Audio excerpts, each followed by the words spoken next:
पिंजरे की चमक या आजादी की छाया। एक बार की बात है, किसी जंगल में एक कौवा रहता था। वो बहुत ही खुश था क्योंकि उसकी ज्यादा इच्छाएं नहीं थीं। वह अपनी जिंदगी से संतुष्ट था, लेकिन एक बार उसने जंगल में किसी हंस को देख लिया और उसे देखते ही सोचने लगा कि ये प्राणी कितना सुंदर है। ऐसा प्राणी तो मैंने पहले कभी नहीं देखा, इतना साफ और सफेद। ये तो इस जंगल में औरों से बहुत सफेद और सुंदर है, इसलिए ये तो बहुत खुश रहता होगा। कौवा हंस के पास गया और पूछा, भाई तुम इतने सुंदर हो, इसलिए तुम बहुत खुश होगे। इस पर हंस ने जवाब दिया, हाँ मैं पहले बहुत खुश रहता था, जब तक मैंने तोते को नहीं देखा था। उसे देखने के बाद से लगता है कि तोता धरती का सबसे सुंदर प्राणी है। हम दोनों के शरीर का तो एक ही रंग है, लेकिन तोते के शरीर पर दो दो रंग है। उसके गले में लाल रंग का घेरा और वो सुर्ख हरे रंग का था। सच में वो बेहद खूबसूरत था। अब कौवे ने सोचा कि हंस तो तोते को सबसे सुंदर बता रहा है, तो फिर उसे देखना होगा। कौवा तोते के पास गया और पूछा, भाई तुम दो दो रंग पाकर बड़े खुश होगे?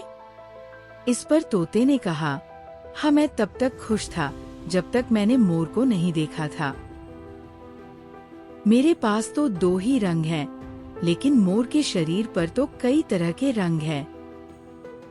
अब कौवे ने सोचा, सबसे ज्यादा खुश कौन है, ये तो मैं पता करके ही रहूंगा, इसलिए अब मोर से मिलना ही पड़ेगा। कौवे ने मोर को जंगल में ढूंढा, लेकिन उसे पूरे जंगल में एक भी मोर नहीं मिला। और मोर को ढूंढते ढूंढते वह चिड़ियाघर में पहुंच गया तो देखा मोर को देखने बहुत से लोग आए हुए हैं और उसके आसपास अच्छी खासी भीड़ है।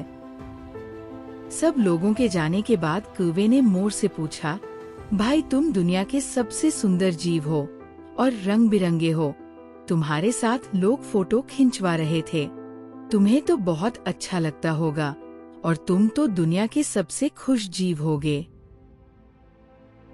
इस पर मोर ने दुखी होते हुए कहा, भाई अगर सुंदर हूँ तो भी क्या फर्क पड़ता है, मुझे लोग इस चिड़ियाघर में कैद करके रखते हैं, लेकिन तुम्हें तो कोई चिड़ियाघर में कैद करके नहीं रखता और तुम जहाँ चाहो अपनी मर्जी से घूम फिर सकते हो।